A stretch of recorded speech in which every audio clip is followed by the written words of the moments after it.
Saludos.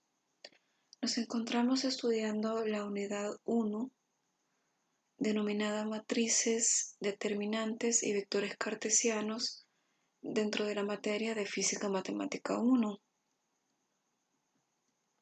Estamos ahorita en la primera semana,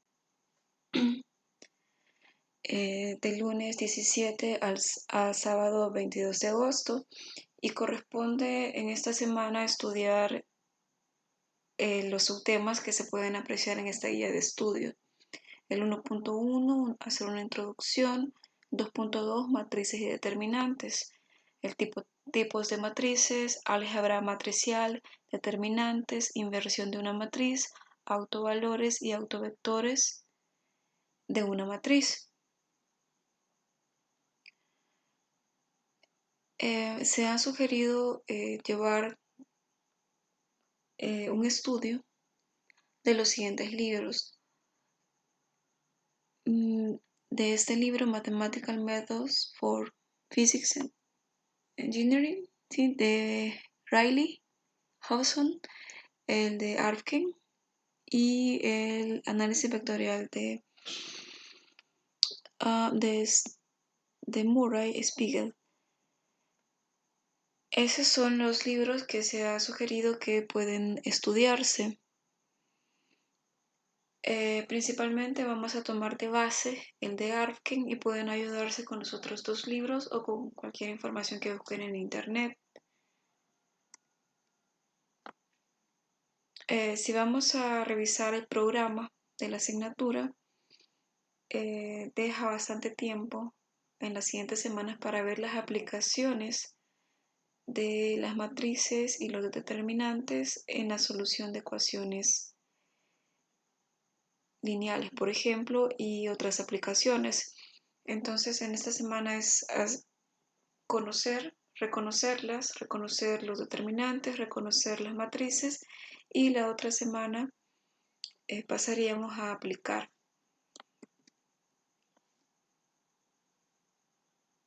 Sí, vamos a comenzar hablando sobre los determinantes. Sí, una de las aplicaciones más importantes de los determinantes es la resolución de ecuaciones lineales.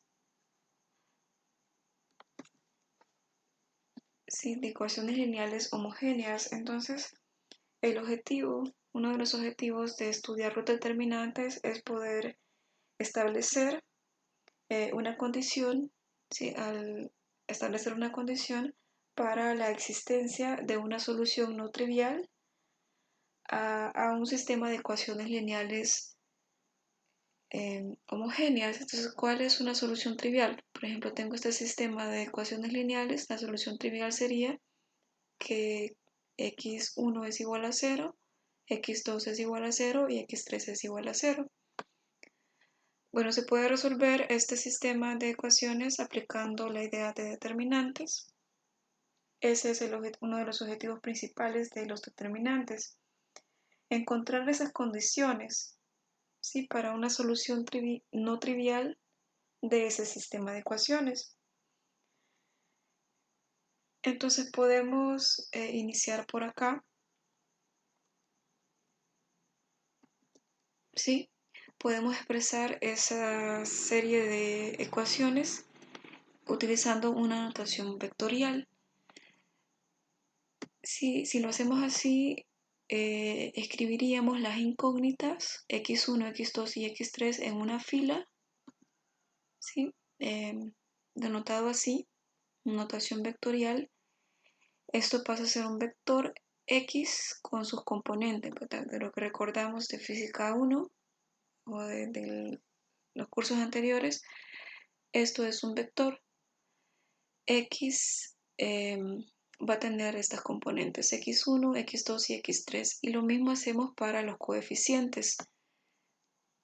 Tendríamos tres vectores, el vector A, el vector B y el vector C, y sus componentes son los coeficientes de cada ecuación, ¿verdad? Tenemos A es igual a 1, componente A1, el componente A2 y el componente A3. La suma de estos tres vectores me darían el vector A, y así para cada uno.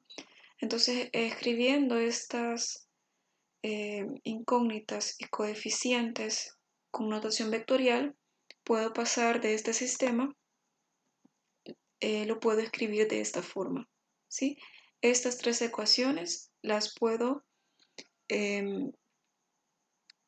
representar de esta forma, ¿sí? Es otra forma de representarlas. Entonces tengo una multiplicación ya lo podemos mencionar, aunque después lo vamos a definir, el producto punto del vector A con el vector X sería igual a 0 porque estas son ecuaciones homogéneas. El producto punto de B por X es igual a 0 y el de C por X es igual a 0. Entonces estas tres ecuaciones son estas tres ecuaciones de acá. Ahora, si le damos a esto una interpretación geométrica, nosotros sabemos de que si el producto punto entre dos vectores es igual a 0, eso significa de que los dos vectores son perpendiculares entre sí, ¿verdad? Entonces estamos diciendo acá que X es ortogonal, ¿sí? X es un vector que es ortogonal o perpendicular a A, es ortogonal o perpendicular a B y es perpendicular a C.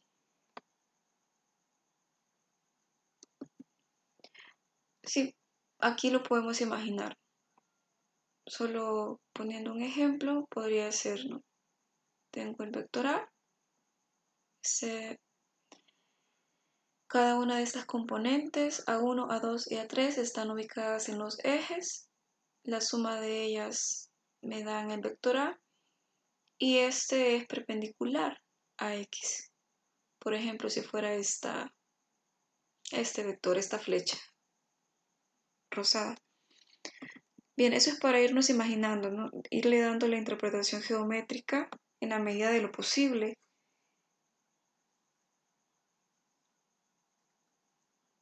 Bien, si continuamos, entonces, si dibujáramos los tres vectores, si representáramos los tres vectores en el plano, bueno, en el espacio tridimensional, si dibujáramos esos tres vectores, vamos a darnos cuenta que A, B y C conforman un volumen, ¿sí? Conforman un espacio, un volumen. Entonces, el volumen abarcado por A, B y C es lo que se llama determinante, ¿sí? O triple producto escalar. Igual lo vamos a mencionar después, en las siguientes semanas, pero lo podemos ir mencionando desde ya. Entonces, el determinante o el triple producto escalar está definido así. Ahorita estamos haciendo como nociones, ¿sí? Nociones para llegar a la comprensión de qué es un determinante. Y lo estamos viendo un poco desde la interpretación geométrica y partiendo de las ecuaciones lineales homogéneas. Entonces tenemos que un determinante es el volumen abarcado por estos tres vectores correspondientes a los coeficientes de las ecuaciones y queda definido así. Es un arreglo, ¿verdad? Rectangular en donde tengo los coeficientes, ¿sí? De las ecuaciones lineales y se denota de esta forma, ¿no? Det de A, B, C. Y este es el producto, triple producto escalar, ¿verdad? El producto cruz de A y B, todo eso multiplicando producto punto con C. O por las propiedades que también después vamos a estudiar, esto también se puede escribir así. Multiplicar B cruz C, B producto cruz con C, multiplicado con el producto punto de A. Entonces, estos dos son equivalentes, son igual al determinante, ¿sí? A lo que se le va a llamar determinante, y esto lo que me está indicando es el volumen abarcado por A, B y C. Esa es la idea básica, ¿no? La idea como intuitiva que tenemos que ir entendiendo para darle el sentido. Podemos verlo acá, ¿sí? Imagínense que tengo en el plano al vector A y B que en este caso estoy haciendo estas mayúsculas serían estas minúsculas, que son los coeficientes. Entonces imagínense que tengo A y B en el plano, entonces, y tengo un tercer vector C.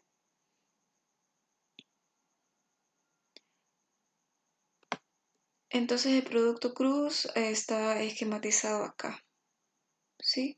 El volumen abarcado por estos tres vectores, que acá podemos ver que es un paralelepípedo, ese volumen está sí, determinado por este triple producto escalar o determinante. Entonces esto es un número que me está indicando el volumen del espacio.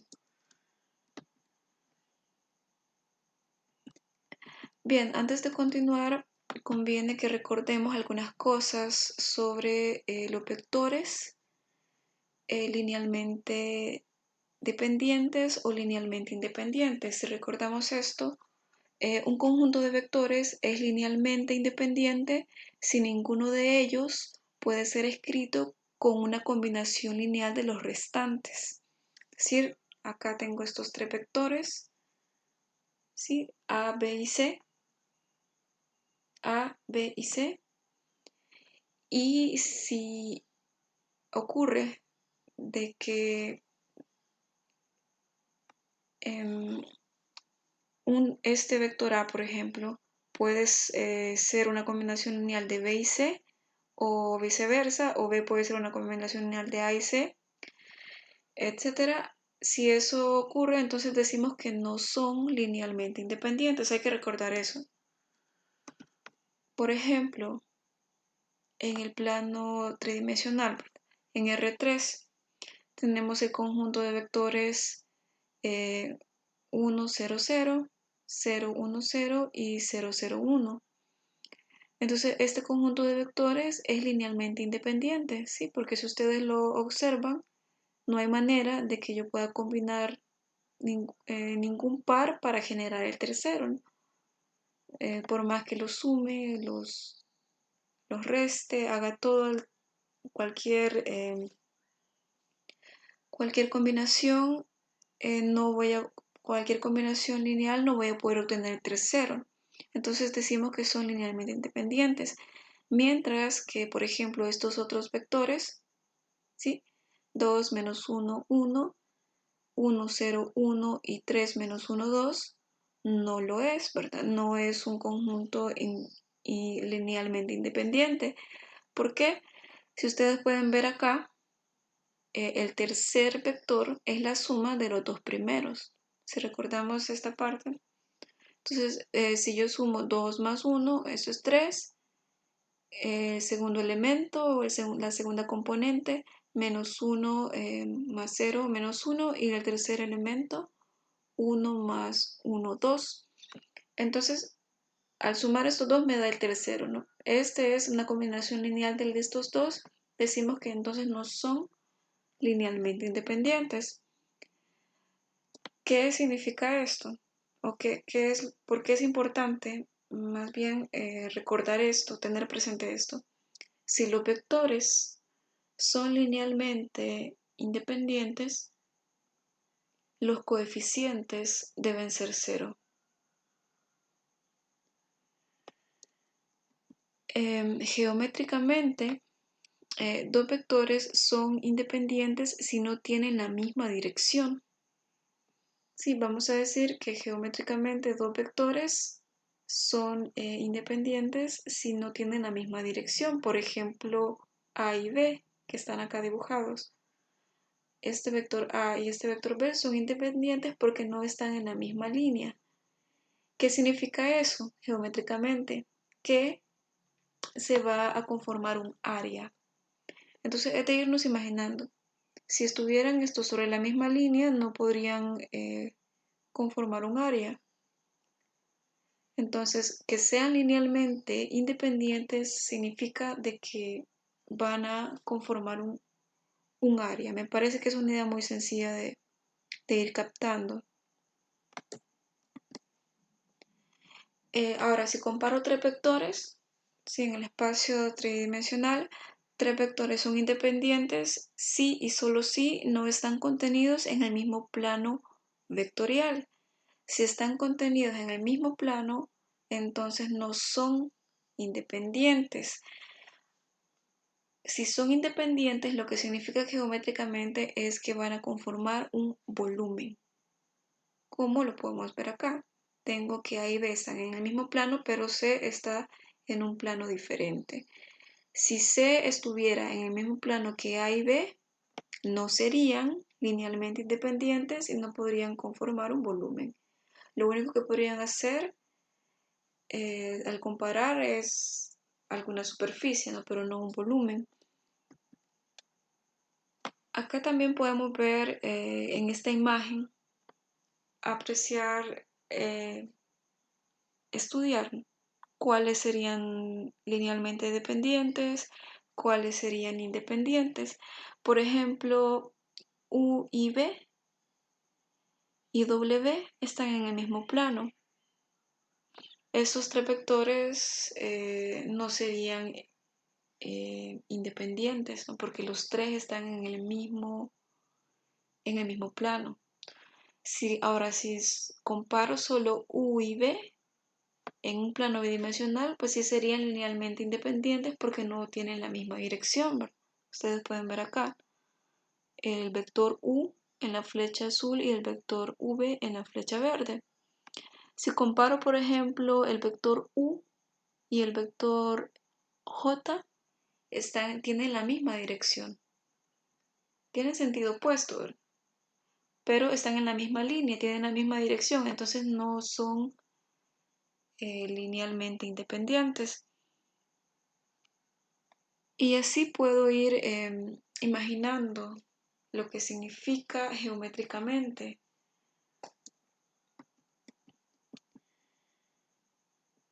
Bien,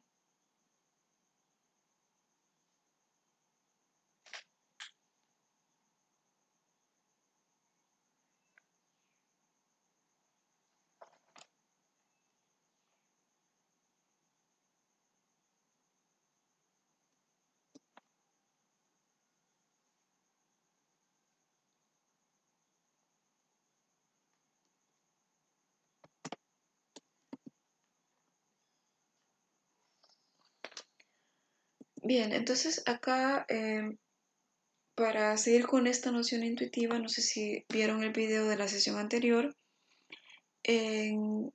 Ahí ese video estaban bastante interesantes y de una forma bien educativa, porque normalmente en los cursos de física matemática no es extraño, es raro, incluso, o sea, en los libros, que le den importancia a la interpretación geométrica, le den, o sea, relevancia, ¿no? Sí se menciona, por ejemplo, en Arken sí va mencionando, pero es más que todo teórico. Incluso los ejercicios, cuando requieren software, no tiene que ver con la parte geométrica, sino con análisis numérico, pero sí que es muy importante la parte geométrica. Sí, como decía esta persona que ha hecho estos videos, les recomiendo que los vayan a ver, incluso los podrían ver todos, ¿no? Como una serie, les va a ayudar bastante. Vale, entonces tomando eso de ese video, esta es una forma también intuitiva de entender qué es un determinante. Si tenemos este determinante de 2 por 2, si este arreglo cuadrado, y lo que vamos a encontrar en internet al escribir determinante es, bueno, que un determinante cuadrado de 2 por 2 es igual a por D menos B por C, lo que tengo acá. Pero, ¿qué significa eso? Estamos entendiendo qué significa.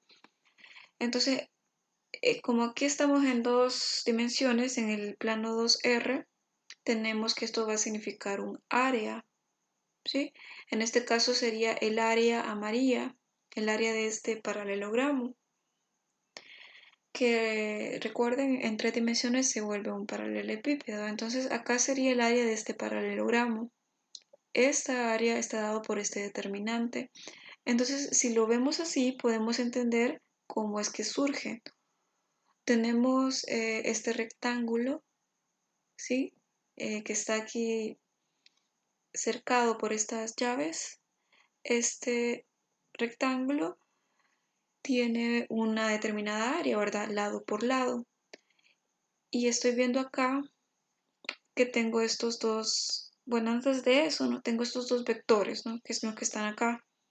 Tengo el vector verde, que se alcanza más o menos a distinguir, el vector verde con sus componente A en X, podría decir, y su componente C en Y. También tengo este vector este vector rojo con sus componentes D y B. Entonces son estos vectores que se encuentran aquí, AC y BD. Son sus componentes. Entonces, de observar esas regiones, esas porciones, voy haciendo el análisis, ¿verdad? Como esto es un paralelogramo, entonces yo sé que esta distancia debe ser igual a esta. Esta distancia es A y esta distancia es A. Luego sé que esta flecha tiene su componente acá en B. ¿Sí? Esta B paralelamente es esta porción. Y si esto es B y esto es A, y esto es A, esto debe ser B. Como geométricamente, ¿no? Como ir corroborando. Y así para estos dos lados también, ¿no? Este es D, este es C, y paralelamente esto va a ser D y esto va a ser C. Entonces, teniendo ese rectángulo conformado, el área de ese rectángulo es este, lado por lado, A más B por C más D. Si a esa área yo le resto todo lo que tiene a su alrededor para que solo quede esto, voy llegando a esta expresión. De todo lo que dije, de que deducir que esta región EP, que es igual a esta región, se conforman las áreas de todas estas figuras. Este cuadro tiene un área lado por lado, BC, que es esta misma. Esto es un triángulo que tiene un área de base por altura entre 2, A por C entre 2. Y este también es un triángulo base por altura, B por D entre 2. Entonces todo en función de los módulos, de las componentes de estos vectores. Entonces si voy restando de este rectángulo, estas pequeñas porciones, para solo dejar esto, surgen estas ecuaciones. Entonces le resto este triángulo y este triángulo. AC medios más AC medios, eso es AC. Le resto este triángulo y este triángulo, B de medios más B de medios es BD, y le resto este cuadro más este cuadro, y eso es 2BC. Entonces, al restar del rectángulo todas esas porciones, esas áreas, esas figuras, llego a esto, ¿no? AD menos BC, que resulta ser el área de este paralelogramo. Entonces, esa es una forma muy pedagógica, muy interesante, educativa, de poder entender qué es un determinante. Un análisis similar se aplicaría en 3 dimensiones, que sería quizás un poco más difícil de visualizar. Bien, entonces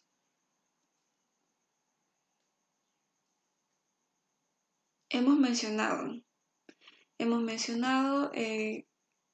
partido del sistema de ecuaciones lineales homogéneas. Sí, hemos expresado ese sistema en notación vectorial, asignando a los coeficientes un vector y a las incógnitas también un vector. Por lo tanto, entonces tengo 4 vectores. Y luego, para terminar, escribiendo esas 3 ecuaciones de esta forma, ¿no? Como el producto punto de cada vector de coeficiente con el vector de la incógnita de la solución. Ahora, si hacemos el siguiente análisis, si pensamos en un sistema de ecuaciones no homogéneos, o sea, de que no sean igual a cero, perdón, si pensamos en un sistema de ecuaciones que no sea lineal, ¿sí?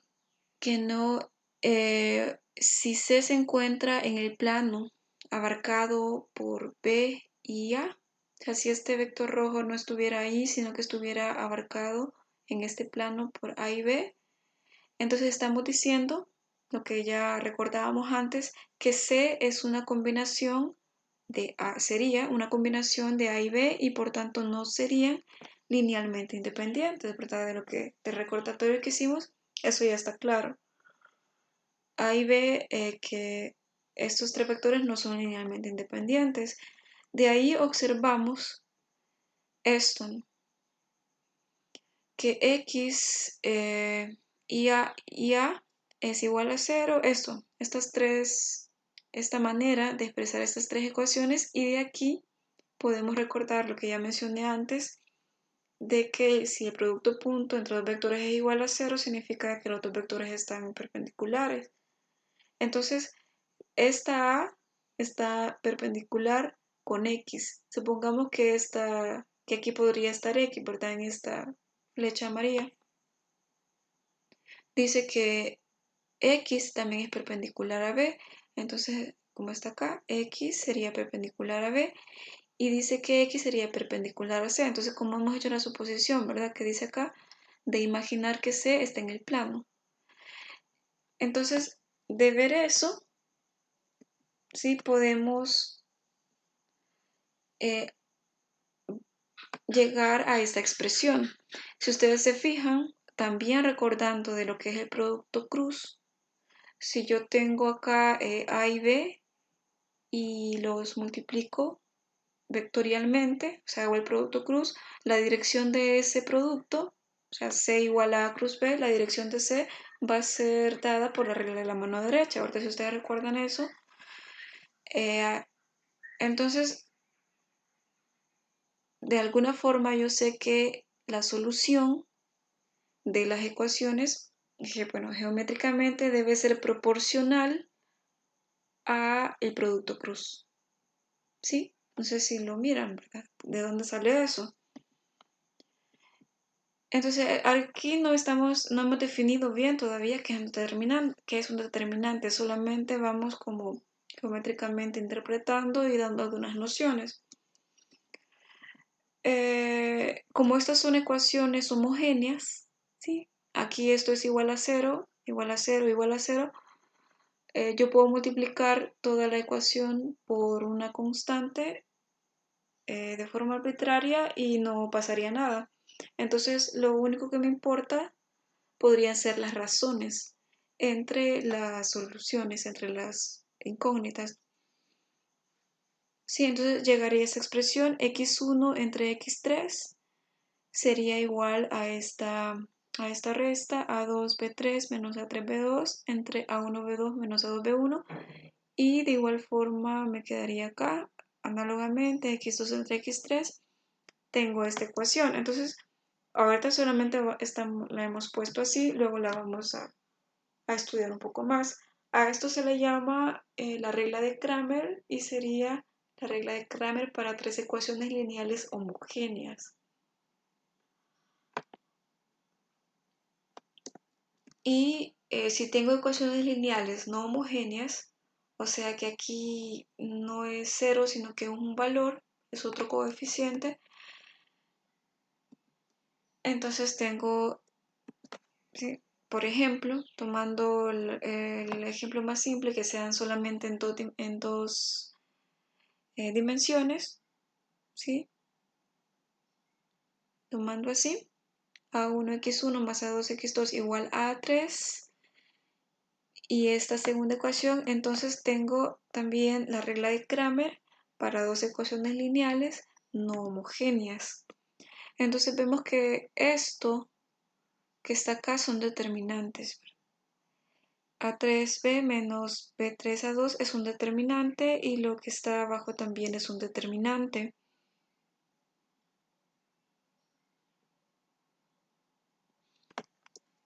Sí, bien, ahora vamos a pasar a definir qué es un determinante de una forma de una manera un poco más formal.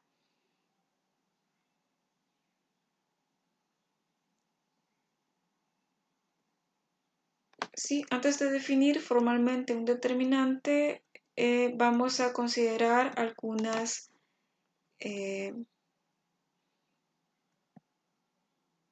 perdón, aquí, si me disculpan, veamos.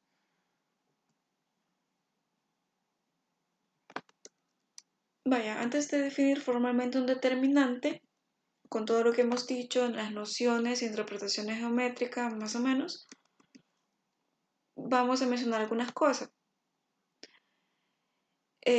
Cuando escribimos un arreglo de elementos en dos dimensiones, identificamos el elemento n en la fila horizontal y el elemento m en la columna vertical, ¿sí? Por n y m respectivamente, escribiendo primero el término n de la fila. Sí, eso es lo primero. Si tenemos en dos dimensiones, normalmente se escribe primero el término que corresponde a la fila y se le llama n, y luego se escribe el término que corresponde a la columna, que se llama, que se le ha designado m. Eso es lo primero, sí, entender para definir después el determinante y poder comprender esa notación, digamos. Lo siguiente es mencionar de un grupo de n objetos en referencia a algún tipo de orden, por ejemplo, una secuencia de números. Podemos cambiar el orden haciendo una permutación.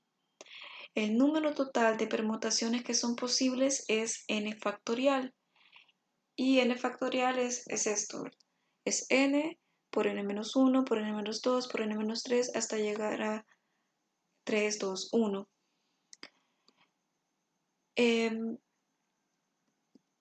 La siguiente que debemos de considerar es cada permutación de n elementos se puede realizar a partir del orden de referencia mediante una sucesión de intercambios por pares. Para una permutación dada, el número de intercambios siempre será par o impar. Por tanto, una permutación puede identificarse con paridad par o impar.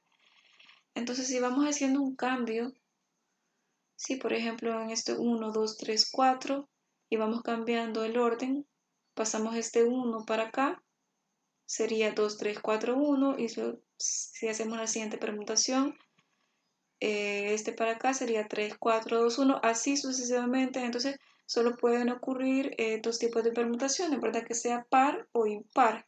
Entonces se define como la permutación define la paridad. Es conveniente introducir este símbolo, el símbolo Levi-Civita, que para un sistema de n elementos es denotado por esta letra, ¿verdad? Epsilon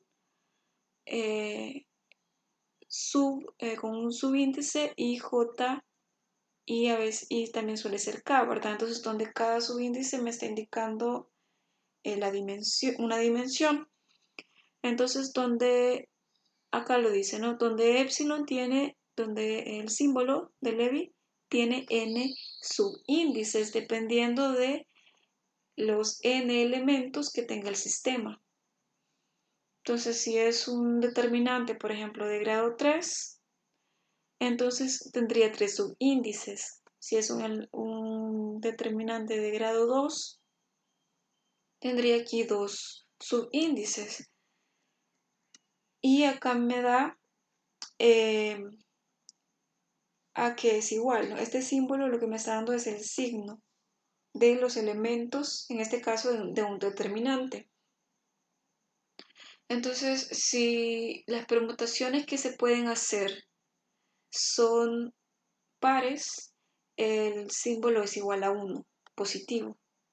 Sí, un signo positivo. Si las permutaciones que permite hacer son impares, el símbolo es negativo, y si no hay permutaciones, es decir, si se repite, si hay una entrada repetida, es igual a 0. O sea, esto es como la definición, esta es la definición, ¿sí?, del símbolo de Levy. Teniendo estas 4 cosas en mente, podemos pasar a definir formalmente lo que es un determinante, ¿sí? Un determinante de orden n es un arreglo cuadrado, de n cruz n o de n por n de números o funciones, escrito entre barras verticales. Esa sería una definición de esta forma. Pues es un arreglo cuadrado, y acá está lo que mencionaban antes, ¿verdad? Tengo filas y columnas. Entonces vamos a entender que el primer número, el primer subíndice va a corresponder a las filas y el segundo subíndice va a corresponder a las columnas. Entonces acá tengo los términos nombrados. A1, 1, ¿sí? Fila 1, todos los de acá van a tener 1 al inicio, el primer número. Todo esto es fila 2, aquí tengo 2, 2, 2. Esto es fila 3.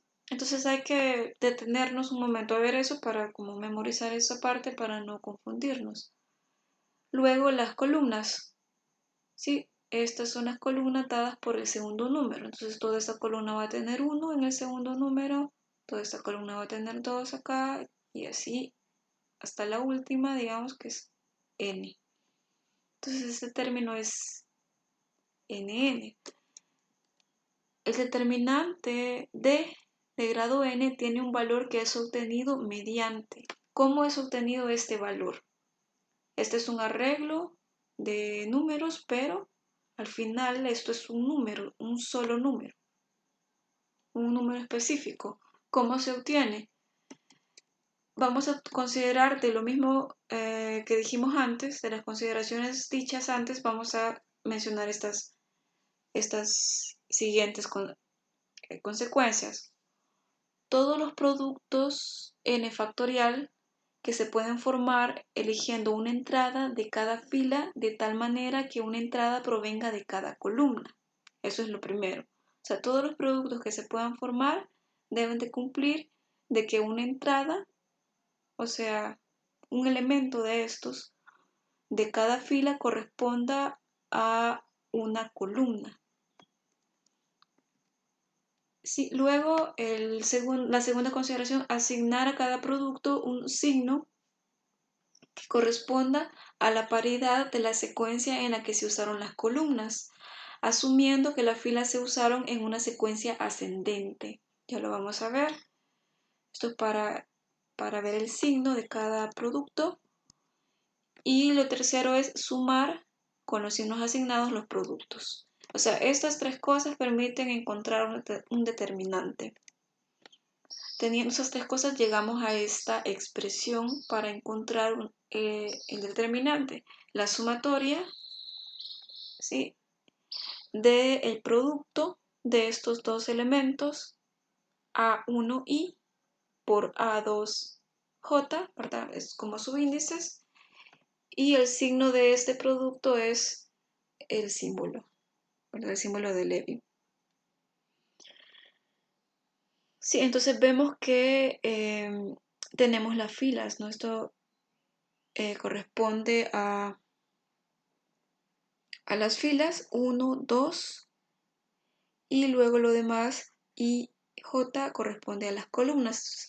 Entonces, encontrando estos productos y luego sumándolos en función de los signos que correspondan, encontraríamos el valor del determinante. Veamos con un ejemplo en general. Sí, por ejemplo, un determinante de orden 3. ¿Sí? Aquí veo el orden n factorial, de lo que dijimos antes. N factorial sería 3 por 2, eso es igual a 6, entonces el determinante va a tener 6 productos, ¿sí? 6 términos o 6 productos, los productos que aquí menciona. recordamos esto que habíamos dicho antes para ir viendo cuál va a ser el signo de cada producto. Sí, y entonces tengo el determinante de grado 3, está aquí, ¿verdad? Es un arreglo de 3 por 3 y los enumero, sí, los nombro A11, A12, A13, así hasta conformarlo todo, de manera general lo estamos viendo. Entonces, ¿cómo vamos a determinar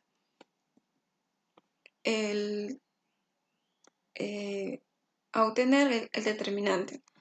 La sumatoria, en este caso sería de 3 subíndices, ¿verdad? Porque aquí tengo que n es igual a 3, entonces sería IJK, y entonces el símbolo de Levi sería IJK.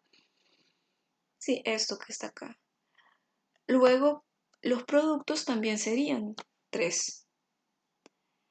Sería A1I, A2J y A3K. Sí, entonces, esto es de forma general para un determinante de grado 3. Ahora, una herramienta útil o sí, una técnica útil para aplicar el símbolo de Levi es entender esto que dice acá, la permutación par y la permutación impar y la permutación cíclica y no cíclica. Entonces, partimos de una referencia, sí, en este caso podemos partir de 1, sí, y siempre que sea positivo va a tener este sentido, un sentido en la figura que está acá, este círculo amarillo, tendría un sentido, como ustedes pueden ver ahí, antihorario. Entonces siempre que se vaya permutando en este sentido, o sea, 1, 2, 3, 2, 3, 1, 3, 1, 2, el símbolo es positivo, ¿sí? Porque me está indicando una permutación par. Entonces, de repente esto puede ser confuso, podemos ubicarnos aquí y tener esto en mente, ¿no? Va a ser negativo si el sentido de la permutación es en sentido horario.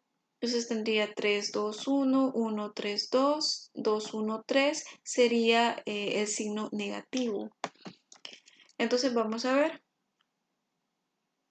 Sí, en este caso, entonces tengo, ya lo mencioné, voy permutando, ¿no? Parto de aquí, pues, de la primera fila, como decía aquí, de la primera fila en orden ascendente, 1, 2, 3, y eso lo voy permutando en sentido antihorario. Entonces me quedaría 1, 2, 3,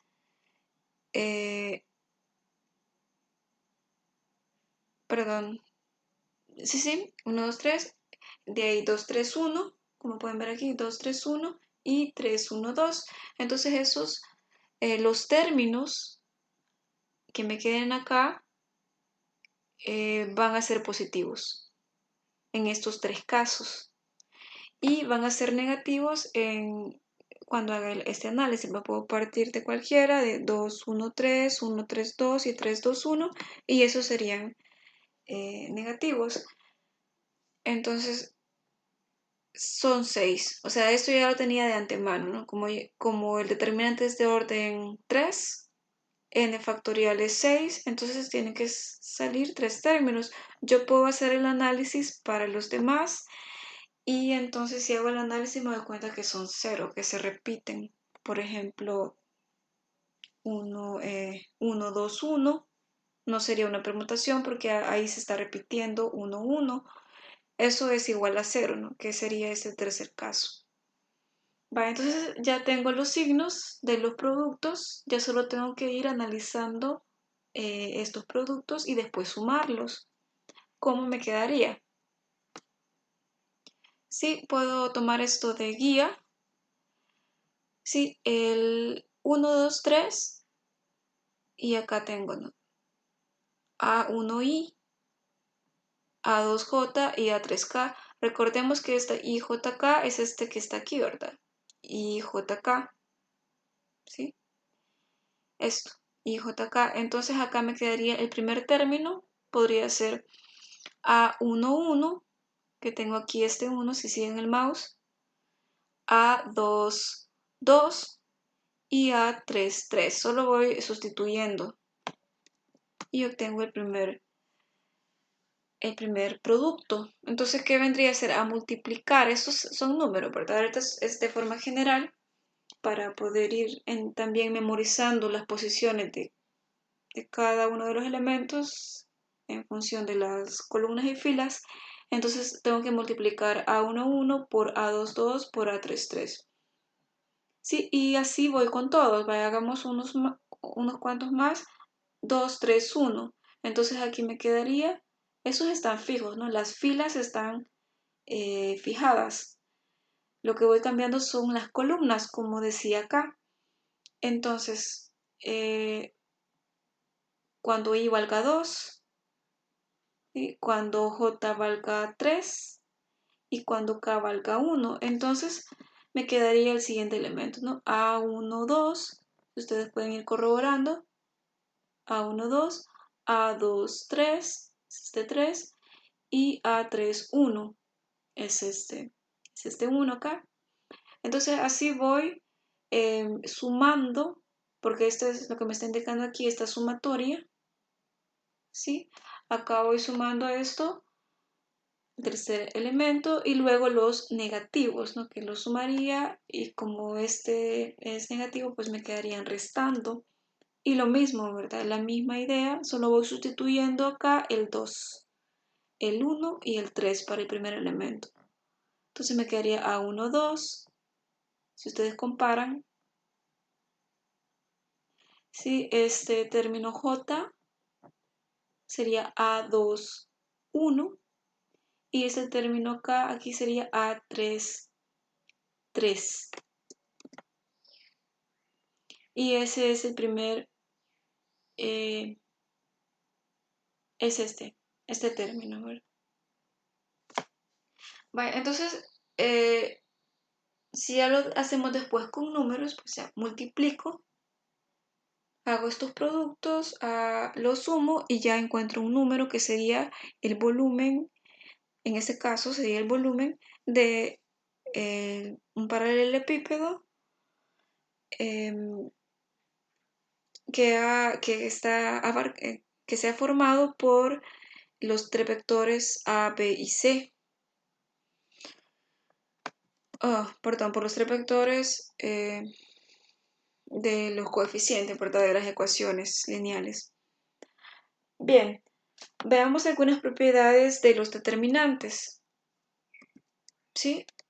La primera propiedad que vamos a mencionar es la transposición, transpuesta. ¿Sí? El intercambio de dos columnas, puedo hacer un intercambio de dos tipos. El primero es el intercambiar dos columnas o intercambiar dos filas. El intercambio de dos columnas de un determinante causa que el símbolo de Levi multiplique cada término de la expansión, ¿sí?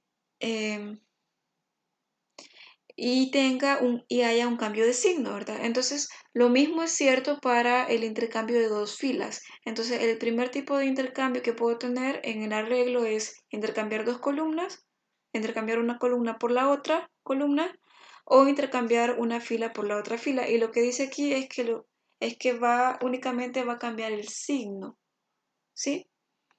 Esto es por la simetría. Esto es gracias a la simetría que viene, que se puede visualizar en este símbolo de Levi. Sin embargo, también puede existir otro tipo de intercambios, intercambiar una fila por una columna. Sí, también se puede intercambiar una fila por una columna si un determinante con elementos A y J es reemplazado por uno con elementos B y J que sea igual a AJI, ¿verdad? O sea, se invierte. Sí, aquí IJ, aquí JI. Entonces llamamos a B y J el determinante transpuesto de A y J. ¿Sí? Entonces B y J es el determinante transpuesto de A y J. En otras palabras, el transpuesto de A y J es AJI. Intercambiar una columna por una fila. Ambos de esos determinantes tienen el mismo valor. Lo único que afecta es el signo.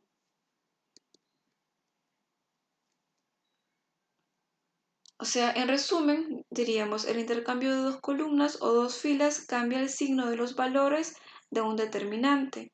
La transposición, ¿verdad? Que es lo siguiente, no altera su valor. Entonces, lo podemos observar aquí de forma general, ¿verdad? Tengo este determinante, ¿sí? Con sus elementos, y si yo quiero intercambiar estas dos columnas, por ejemplo, ¿sí? Si quiero intercambiar estas dos columnas, pues de forma sencilla solo las intercambio y no va a pasar nada, no va a alterar en nada, lo único que va a cambiar es el signo. Si yo quiero intercambiar una columna con una fila, entonces no cambia nada, ni siquiera el signo. Sí, por ejemplo, acá en no sé si visualizan, ¿verdad? De ir viendo, detenerse a ver. Aquí intercambié esta columna por esta. Ahora esta columna pasa a esta posición, pueden ver aquí, y la que estaba aquí pasa a esta posición, como pueden ver. Si quiero intercambiar una fila con una columna, entonces, si quiero pasar esta columna, quiero convertirla en fila, lo puedo hacer, y esta fila la puedo convertir en columna, como se puede observar aquí, y no pasa nada. Esto es gracias a la simetría, no afecta nada. Podría encontrar los determinantes de esto y demostrar que son iguales. Bien, veamos qué otras propiedades existen.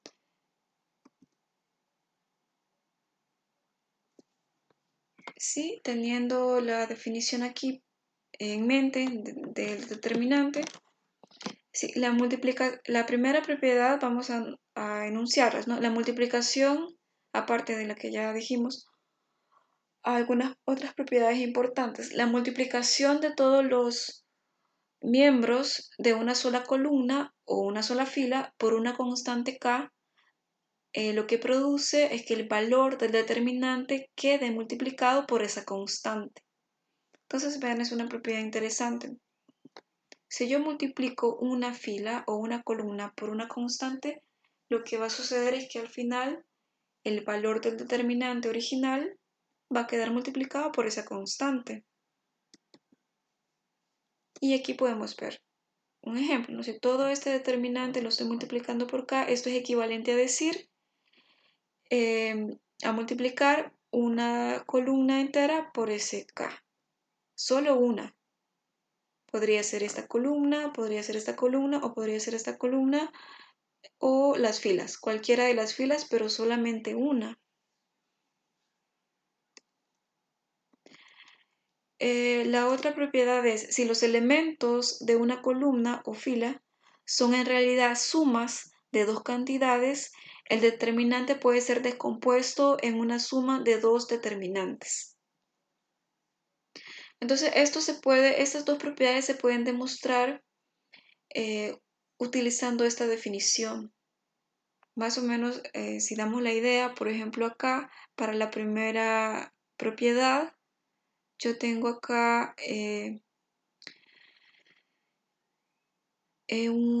la fila o la columna, y si yo lo multiplico por una constante, esta constante no afecta en nada, simplemente puede salir de la sumatoria.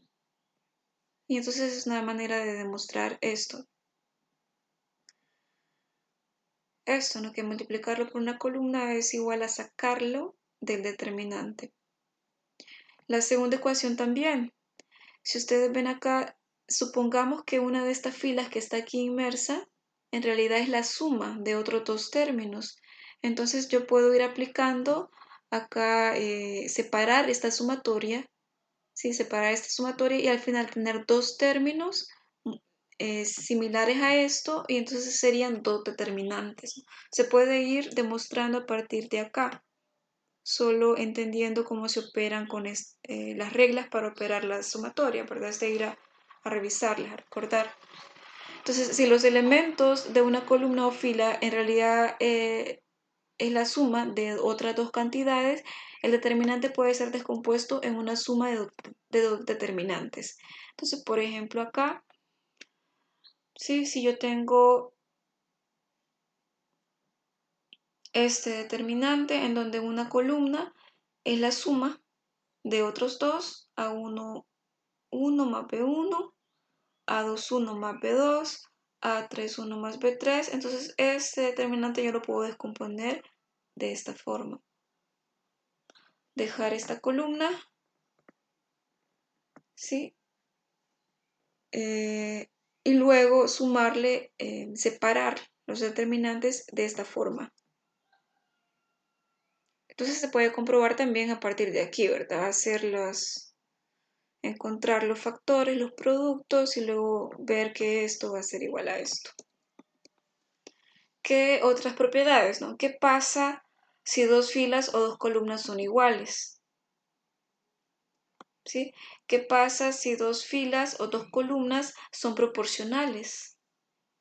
Lo que pasa es que el determinante es 0, ¿verdad? Y también lo podemos demostrar. Por último decir, ¿no? Si el valor de un determinante no se ve afectado si un múltiplo, ¿sí? El valor de un determinante no se ve afectado, no cambia si un múltiplo de una fila es sumado columna por columna a otra fila, o viceversa si un múltiplo de una columna es sumado fila por fila a otra columna. Sí, entonces aplicando también esta propiedad que acabamos de ver aquí, vemos que la suma no contribuye al valor del determinante. Entonces, esta es una propiedad importante que después debemos de recordar cuando estemos estudiando esta parte de matrices, que ya vamos a llegar. Entonces, tenemos esta primera definición formal de determinante, cómo se encuentra el valor del determinante. Y otra forma de hacerlo, que puede ser más fácil, es a través de estos dos elementos, menores y cofactores. Vamos a definir qué son. El menor correspondiente a un elemento A y J, ¿verdad? Un elemento cualquiera del determinante, se le llama, se le denota así, ¿verdad? M mayúscula, los subíndices y J.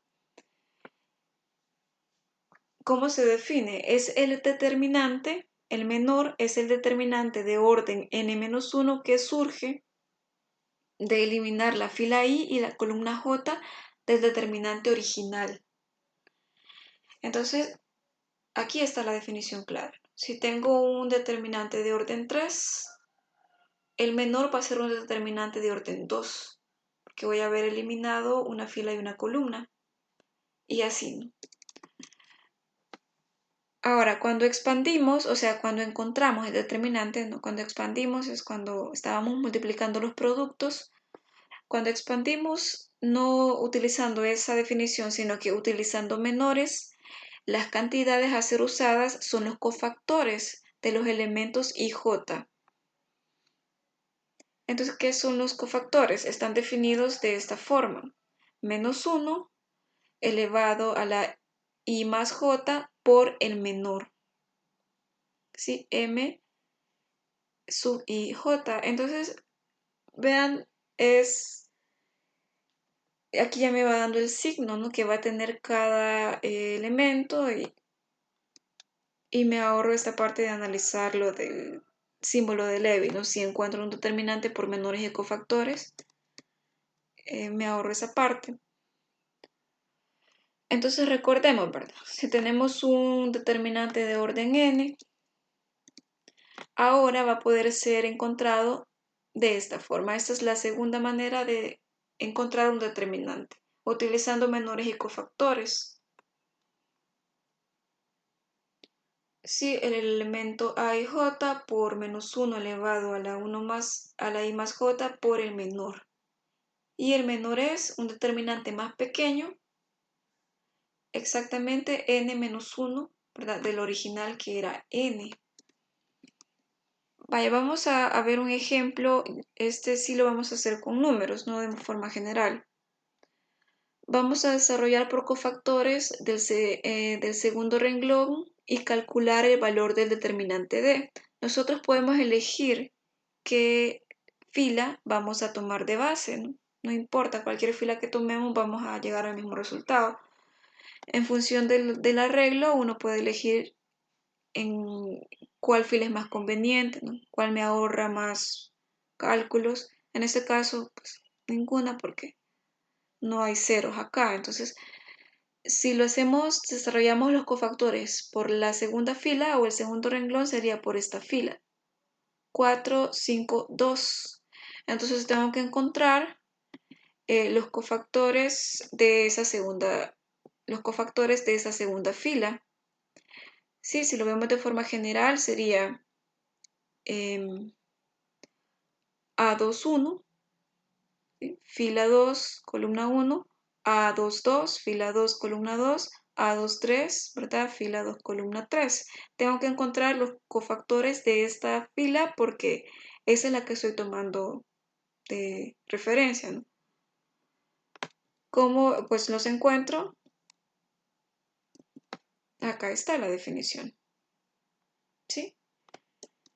Sería, en este caso, 2, 1, aquí me está diciendo, ¿no? I es 2, J es 1, entonces menos 1, primero sustituyo esto, ¿no?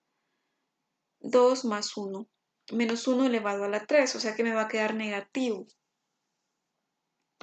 Luego encuentro el menor, entonces el menor es eliminar la fila y la columna. ¿Qué fila voy a eliminar? Pues la fila 2. ¿Qué columna voy a eliminar? La fila 1. Igual les voy a pedir que vayan siguiendo el mouse para ir entendiendo.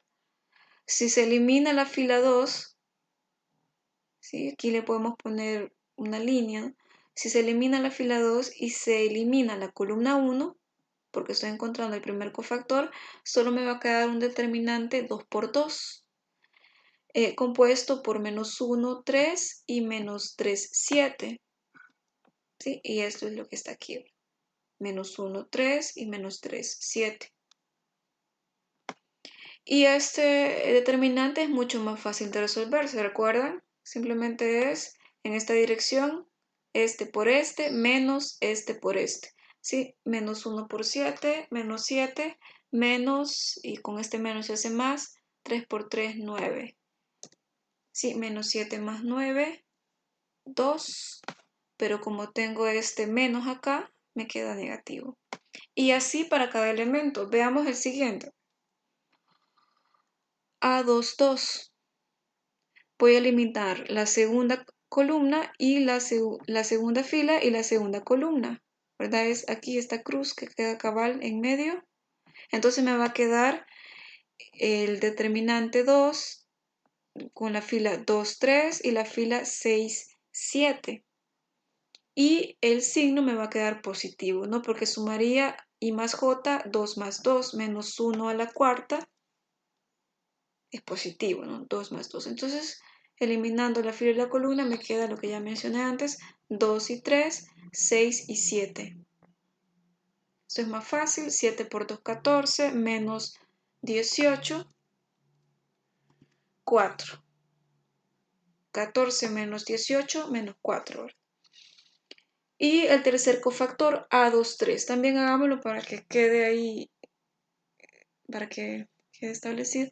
A2, 3, elimino la fila 2 y la columna 3. Solo me queda 2 menos 1, que es lo que está aquí, 2 menos 1 y 6 menos 3. Entonces,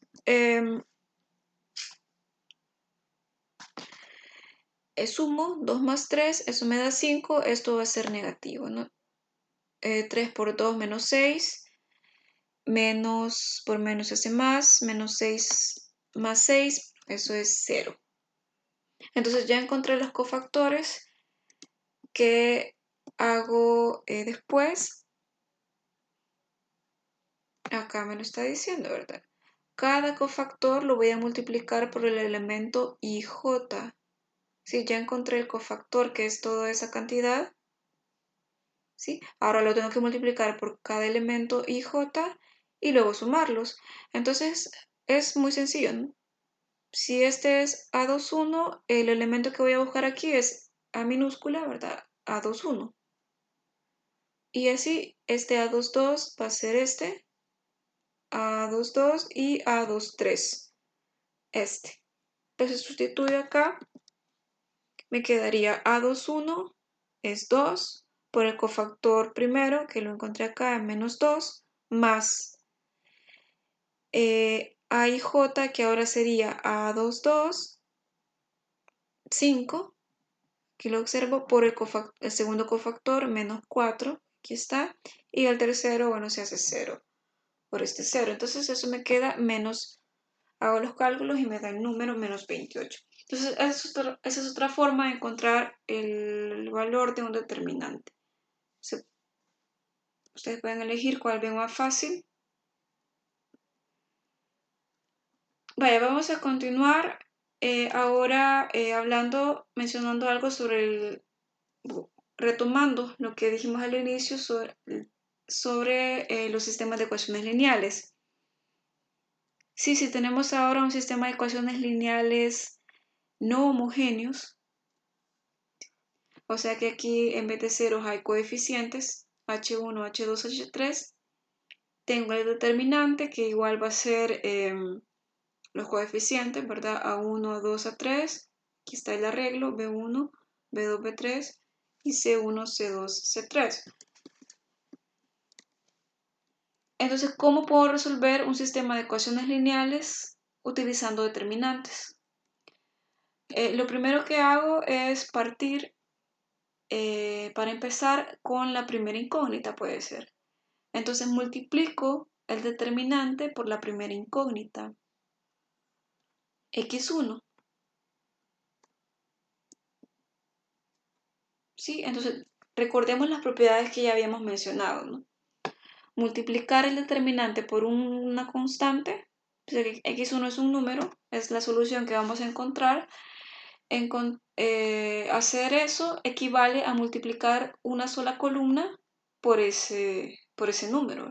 Entonces me queda así. Esto por propiedades que hemos mencionado antes, A1 por D es igual a eso, a la multiplicación de A1x1, esta columna, B1x1, C1x1, y estas dos columnas me quedan exactamente igual como estaban acá. Lo siguiente que puedo hacer, ¿sí?, es, aplicando las propiedades siempre, multiplicar esta segunda columna, ¿sí?, por la segunda incógnita y sumársela a la primera columna, porque lo que voy haciendo es generar estas tres, lo que voy buscando es generar esas tres ecuaciones. Entonces ya tengo la primera columna acá, ¿verdad? A1x1, B1x1, C1x1, es esta primera columna, y lo que busco es agregar esto. Entonces, ¿cómo lo hago? De las propiedades sabemos que si hago eso no cambio nada, ¿sí? Multiplico la columna 2 por la incógnita 2 y se lo sumo a la primera columna, ¿sí?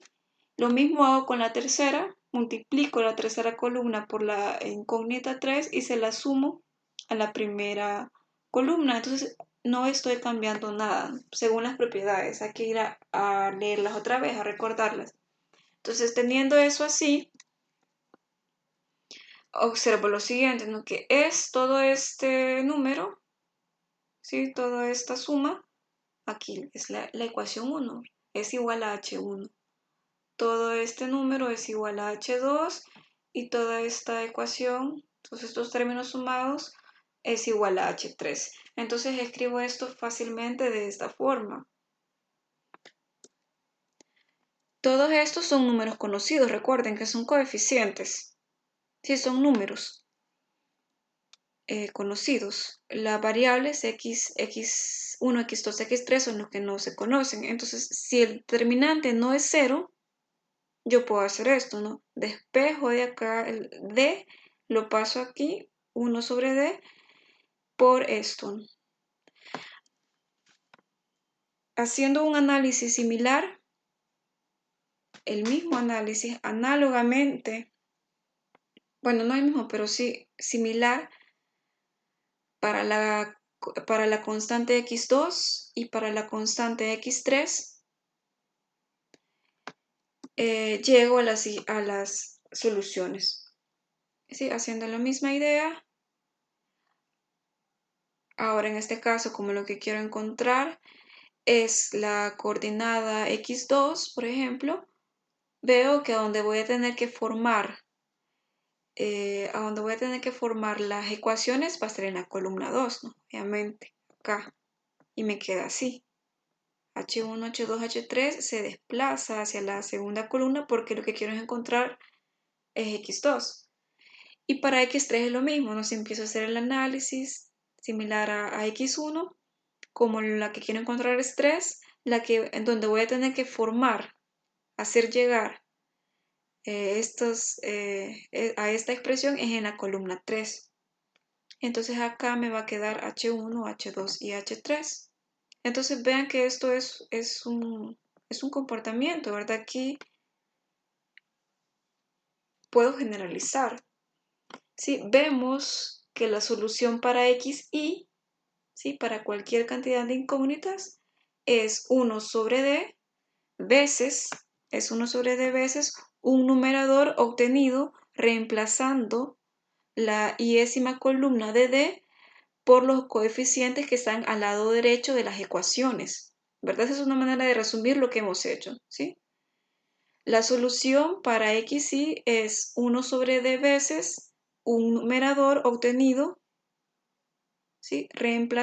Habiendo reemplazado la iésima columna de d por lo que está al lado derecho de los coeficientes. No sé si lo miran, ¿verdad? Aquí está. Este es un resultado que puede ser generalizado a un número arbitrario de n ecuaciones simultáneas. Este esquema para la solución de ecuaciones lineales, de un sistema de ecuaciones lineales, es llamado regla de Cramer. Sí, y vean, ya lo habíamos mencionado antes, pero pues no se entendía de dónde salía esas restas de esos productos, ni qué eran, ¿verdad? Pero ahora ya ya los hemos deducido. Si D no es 0, ¿verdad? Si estamos diciendo que si D no es 0, entonces la construcción anterior de la solución XY es definitiva y única. Sí, así que habrá exactamente una solución al grupo de ecuaciones. Si D no es igual a 0 y las ecuaciones son homogéneas, en este caso no eran homogéneas, ¿verdad? Pero si son homogéneas, entonces la única solución es que XY sea 0. Eso es lo que dijimos al inicio, ¿verdad? Ahorita lo estamos consolidando. Bien, vamos a mencionar ahora dos conclusiones importantes. De todo lo que hemos dicho, de todo lo que hemos ido definiendo, vamos a mencionar dos conclusiones importantes sobre los determinantes y la dependencia lineal. ¿Sí? Si los coeficientes de una forma lineal en n variables, ¿sí? Forman un determinante que no es 0, entonces las formas son linealmente independientes. Si el determinante de los coeficientes es 0, las formas exhiben dependencia lineal. Vean que ya habíamos dicho eso, ¿no? Si el determinante es 0, significa que un grupo de coeficientes de una ecuación es una combinación lineal de los coeficientes de las otras dos ecuaciones. Eso es lo que me está diciendo. O en forma de vectores lo podemos ver, ¿no?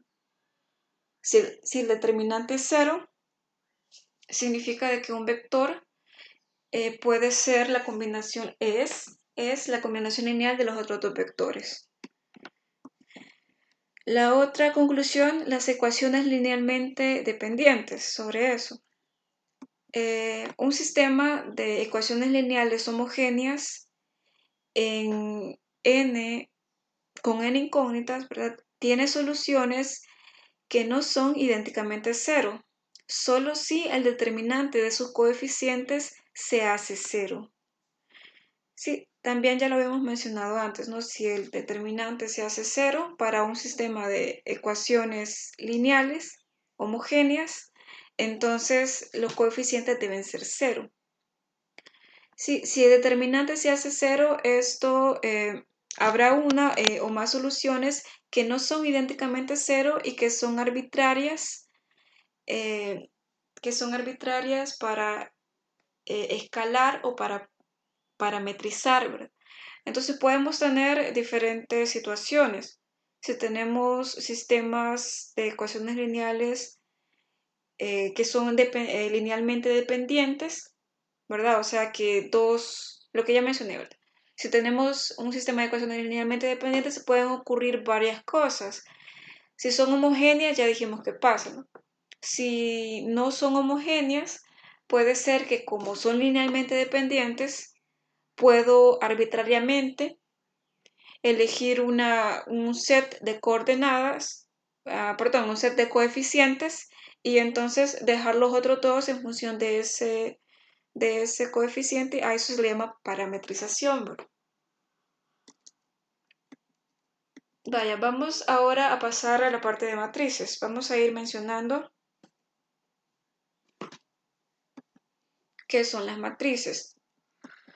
Partimos siempre, ¿verdad?, de las ecuaciones, de un sistema de ecuaciones, ¿sí? De un sistema de ecuaciones, en este caso no homogéneas. Supongamos el caso más simple, de dos incógnitas. Y la característica más importante de las matrices, o bueno, que tienen muchas más aplicaciones en física, por ejemplo, es la definición del producto, de la multiplicación de matrices. Estas dos ecuaciones las podemos escribir de esta forma.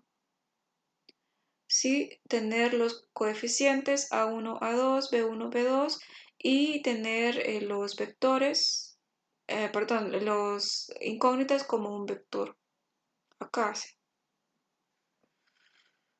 Un vector columna. Sí, esa es una noción nada más, ¿verdad? Vamos a dar una definición, al igual que antes con determinantes.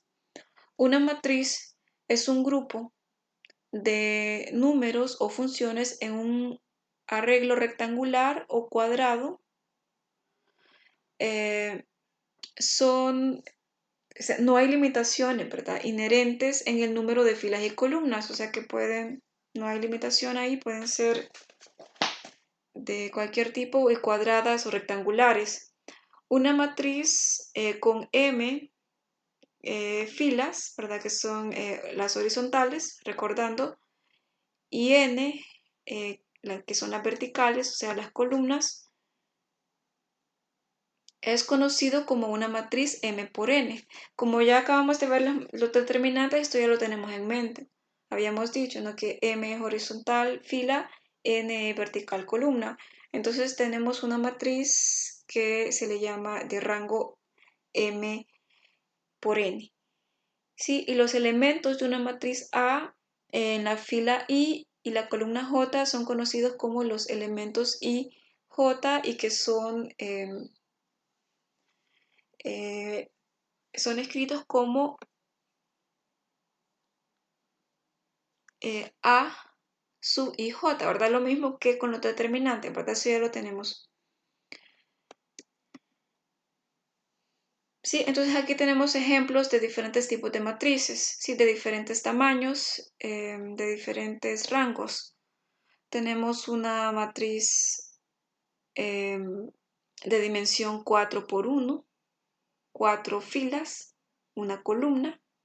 Tenemos otra matriz de 3 por 2, ¿verdad? 3 filas, 2 columnas. Una matriz de 2 por 3, 2 filas, 3 columnas. Una matriz cuadrada de 2 por 2 y una matriz de una columna por 2 filas que se le va a llamar vector fila. Y el del inicio era también llamado vector columna. Sí, que era esto que está acá, vectores columna. Entonces, esta es la definición, ¿verdad? Como vamos a ir mencionando las diferencias con los determinantes. Vamos a mencionar rápido las propiedades. Igualdad. Supongamos que A y B son matrices. A es igual a B solo si cada término 1 a 1 es igual.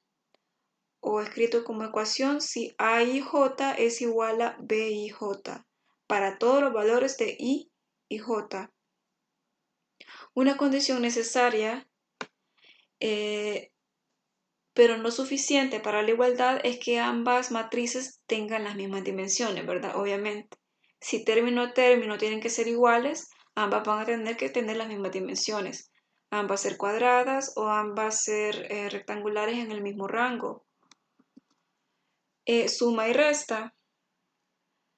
Sí, ocurre acá, bueno, la suma y resta están definidas solo para matrices A y B que tengan las mismas dimensiones. También, en tal caso, A más B igual C o A menos B igual C quedaría así, ¿verdad? Cada término, C y J, ustedes se pueden imaginar, cada término es la resta de los términos correspondientes, ¿no? Término a término se van restando, ¿no? Entonces no es difícil sumar y restar matrices, no solo término a término, de forma correspondiente se van restando. Entonces esto es fácil, ¿verdad? Porque de acuerdo a la álgebra ordinaria se suma y se resta matrices.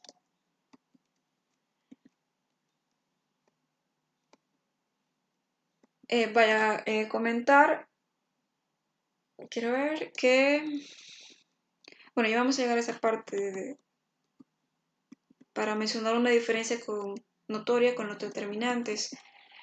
La multiplicación por un escalar, esa es esta parte, la multiplicación por un escalar. O sí, vamos a decir escalar como un número cualquiera, ¿verdad? Una constante, un número que no es matriz. La multiplicación de la matriz A por la cantidad escalar A, alfa, sí, produce una matriz que es igual a alfa por A, y esto significa de que esa constante va a estar multiplicada por cada elemento de la matriz. B y J es igual a alfa por A y J para todos los valores de I y J. Esta operación es conmutativa, o sea que alfa por A es igual a A por alfa. Entonces, aquí se puede observar como analizar sobre la diferencia con un determinante. Se recuerdan que al multiplicar un determinante por una constante, no quedaba multiplicado término a término del determinante, sino que solamente una columna o una fila. ¿Sí? Un determinante es un número. Una matriz no. Una matriz es un arreglo que no hay forma de reducir. Es decir, no hay forma de llevarla a un solo número. Sí, si A es una matriz cuadrada de n por n, tengo la siguiente propiedad. El determinante de alfa por A es igual a alfa elevado a la n por el determinante de A. Mencionemos sobre la multiplicación matricial, o sea, el producto interno. Si ocurre que en la multiplicación matricial ya no podemos hacer como en la suma y resta, que aplicar únicamente el álgebra o la aritmética. No, acá es un poco más complicado, ¿sí? No es una operación elemento por elemento, ¿sí? Como en la suma o en la multiplicación por un escalar, no. En vez de eso, es una operación un poco más complicada en la cual cada elemento del producto está formado por combinar elementos de una fila del primer operando con elementos correspondientes de una columna del segundo operando. ¿Sí? Este modo de combinación prueba lo necesario que son las matrices para estos propósitos y les dan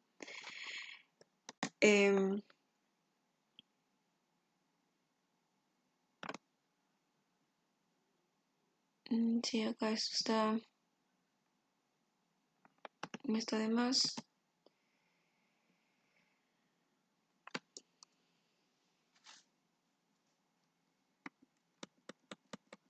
Sí, lo necesario que son las matrices para muchos propósitos y le da al álgebra matricial un poder para resolver problemas importantes.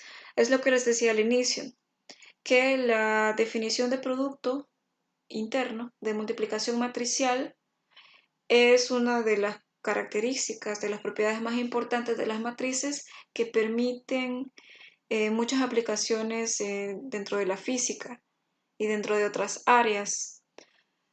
Por ejemplo, en física, en la mecánica cuántica, en la mecánica relativista, se puede aprovechar esta propiedad. Entonces, el producto interno de las matrices A y B está definido de la siguiente forma. Ustedes pueden ver acá, si A por B es igual a C, queda cada elemento de cada producto, ¿sí? Cada elemento de esa multiplicación, C y J va a ser igual a la sumatoria de A y K por B, K, J. Entonces lo que se decía acá, sí, se toma los elementos de una fila y se multiplican con los de una columna y se van sumando. Eso para tener el primer elemento, el primer operando de la matriz. Sí, entonces acá podemos observar si A tiene, bueno, aquí lo vamos a leer. Esta definición produce que los elementos IJ de C estén formados por la fila entera de I de la matriz A y la columna entera de J de B. Entonces, de la definición vemos que obviamente se requiere que A tenga el mismo número de columnas que B de filas. Eso es importante. Solo se pueden multiplicar matricialmente, ¿sí? Dos matrices. El producto interno se puede hacer con dos matrices únicamente si esto se cumple. Si la matriz A tiene el mismo número de columnas que el mismo número de filas de la matriz B. ¿Sí? Las filas de uno, el número de filas de uno debe ser el número de columnas del otro, o viceversa. Entonces notamos que el producto tendrá el mismo número de filas de A y el mismo número de columnas de B. Entonces se puede observar aquí.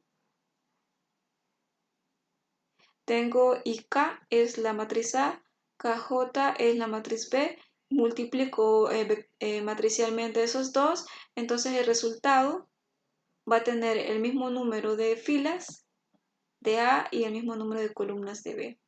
Entonces eso yo lo puedo ir fijando, me puedo ir fijando en eso, lo puedo ir fijando dentro de mi mente para cuando haga operaciones, que sea más sencillo.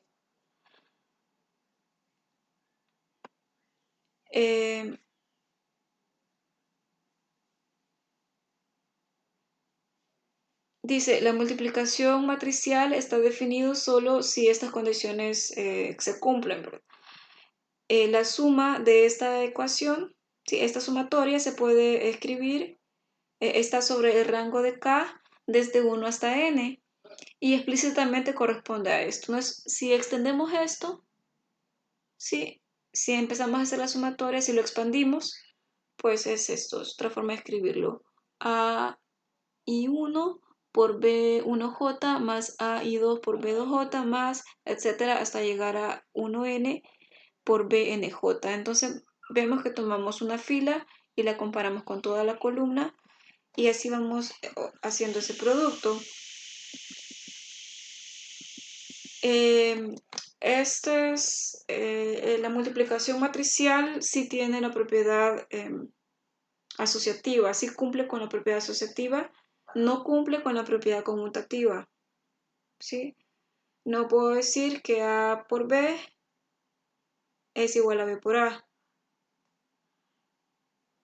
Y entonces surge esta definición, ¿no?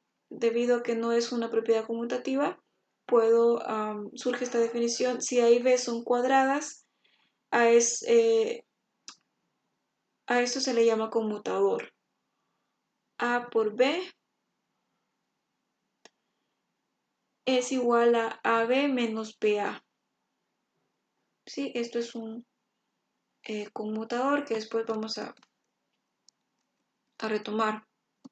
Vamos a ver un ejemplo sencillo. Si tengo estas dos matrices, tengo un vector columna en A y un vector fila en B. Entonces estoy viendo que sí cumplen, ¿verdad?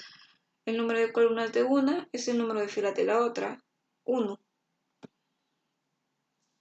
Entonces veo que la primera matriz tiene un rango de 3 por 1, 3 filas, una columna, y la segunda matriz tiene un rango de 1 por 3, una fila y 3 columnas. Entonces al multiplicarlos, si multiplico A por B,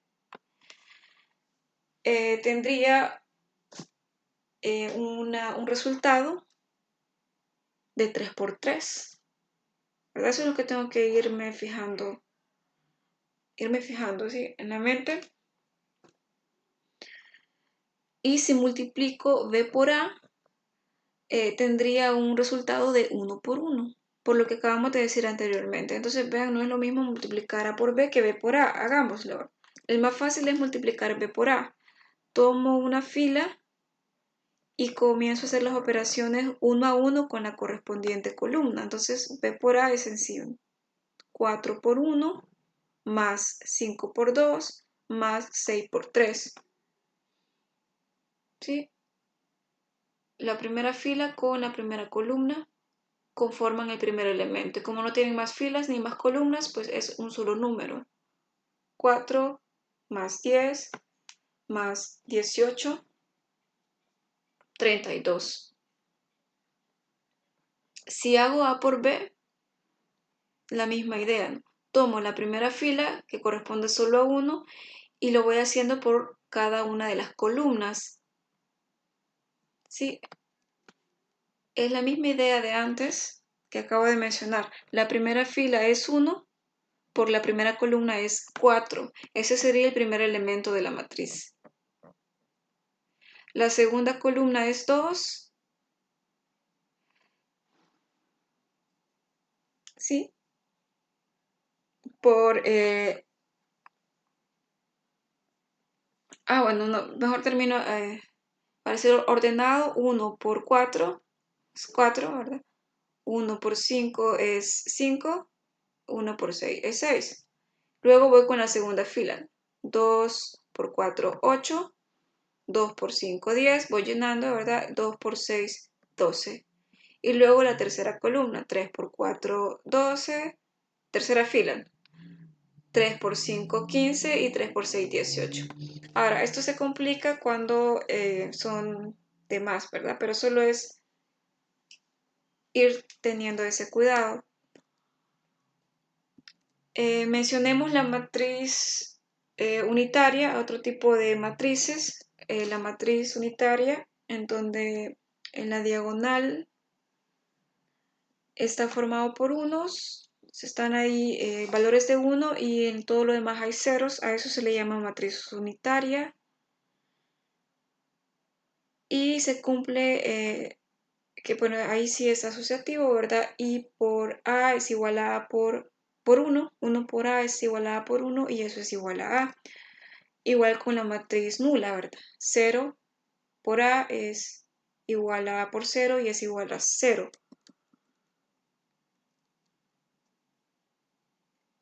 Sí, luego tengo las matrices diagonales, ¿verdad? Las matrices diagonales que solo tienen números cuando I es igual a J. ¿Sí? Si una matriz D tiene elementos que no son 0 en este elemento de IJ, solo cuando I sea igual a J, entonces a eso se le llama una matriz diagonal, ¿verdad? Como son estos tres elementos A1, 1, A2, 2, A3, 3. Es una matriz diagonal. Luego podemos mencionar la matriz inversa y la podemos definir así.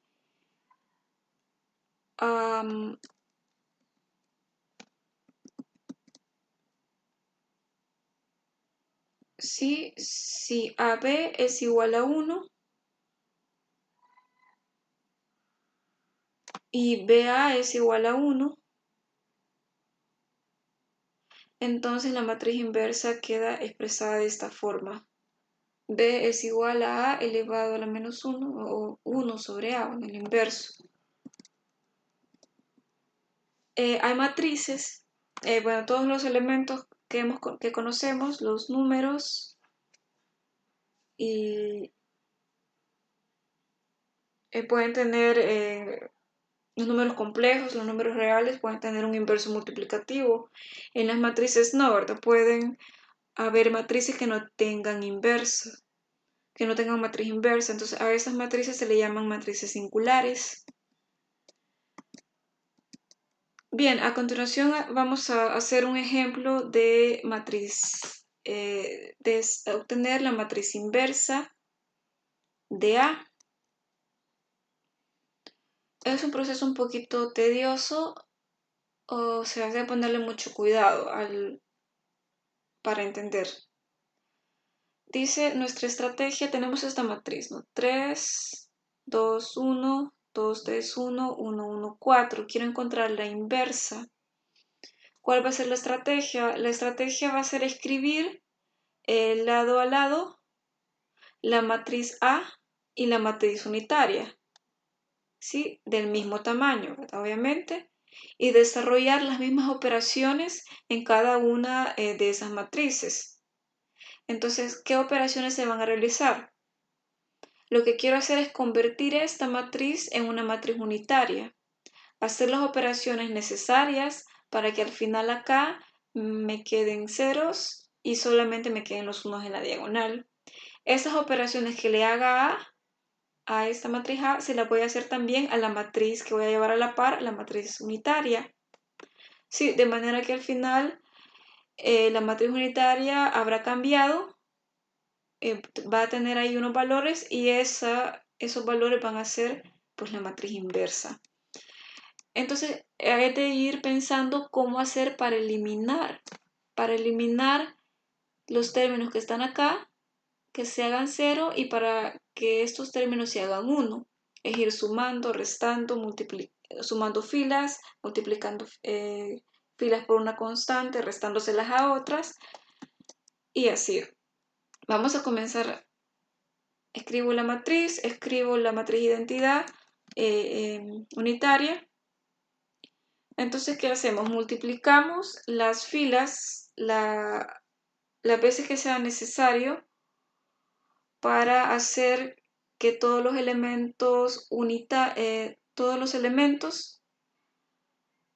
de la primera columna, para llevar a 1 todos los elementos de la primera columna de la matriz izquierda. A ver. Sí, vamos a multiplicar las filas cuantas veces sea necesario. Entonces, lo primero que hacemos, si ustedes ven acá, es primero dividimos la primera fila entre 3. ¿Sí? ¿Para qué? Para que aquí se me haga un 1. Lo que acabo de leer. 3 entre 3, 1. 2 entre 3, 2 tercios. 1 entre 3, 1 tercio. Lo hago aquí y también lo hago aquí. ¿sí? Me queda esto, ¿no? 2, 3, 1. Para que esto se haga 1, toda la divido entre 2. 2 entre 2, 1, 3 entre 2, 3 medios, 1 entre 2, 1 medio. Y la última que ya está, el 1, ¿verdad? Eso me ahorro. Entonces todo lo que haga acá lo voy a ir haciendo aquí también, ¿verdad? Ustedes pueden ir viendo que va a ir cambiando esta matriz identidad, va a ir transformándose por todas las operaciones que vaya haciendo. ¿Qué hacemos después? Entonces es de detenerse a mirar, ¿verdad? Ahorita porque este es un ejemplo, pero si no estuviera resuelto, pues tengo que ponerme a pensar cuál es la operación más conveniente para poder hacer que se me vayan eliminando estos, me queden uno, me quede uno acá y me quede 0 acá. Y esta es una estrategia que se puede aplicar a cualquier tipo de matriz para encontrar una inversa.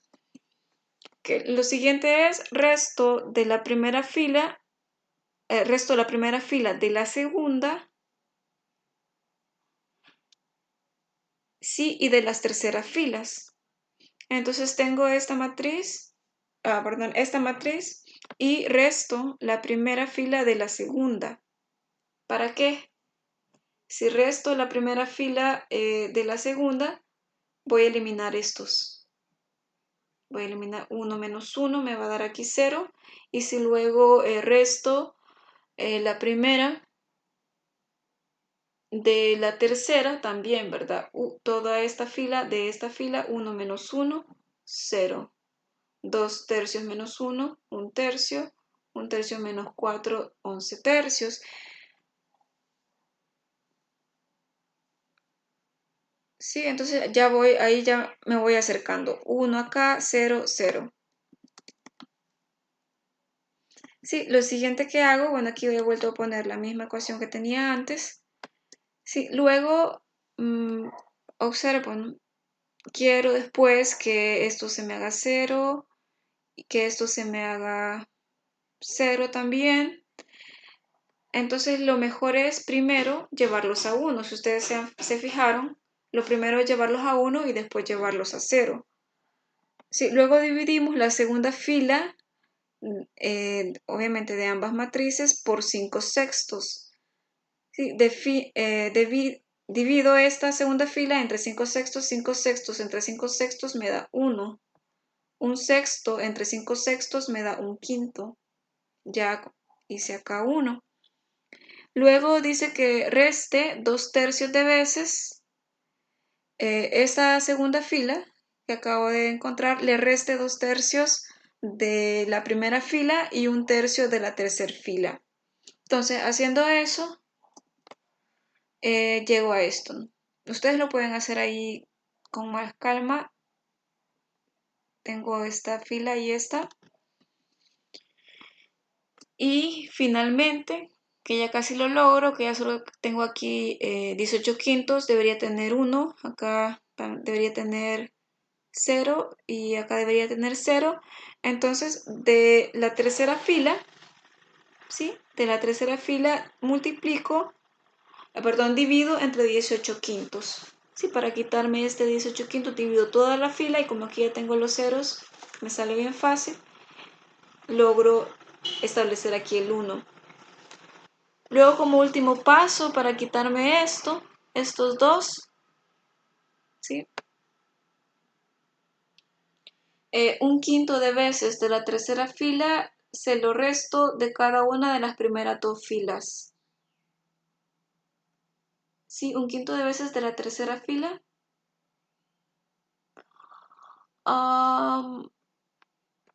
Se lo resto a las primeras 2 y al final pues llego a esta respuesta. Entonces vean, solo es de ir jugando con las filas, ver por qué factor conviene multiplicarlas y después conviene sumarlas o restarlas.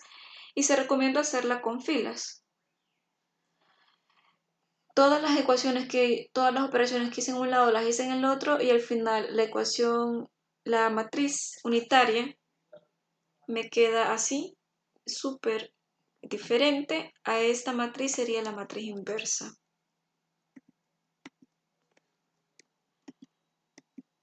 Bien, nos vamos a quedar hasta acá.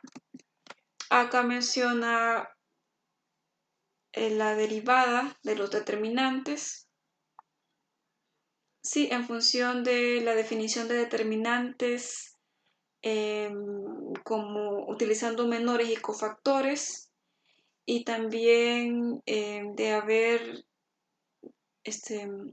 visto cuál es la fórmula de la inversa de una matriz, entonces se puede establecer cuál es la derivada de un determinante.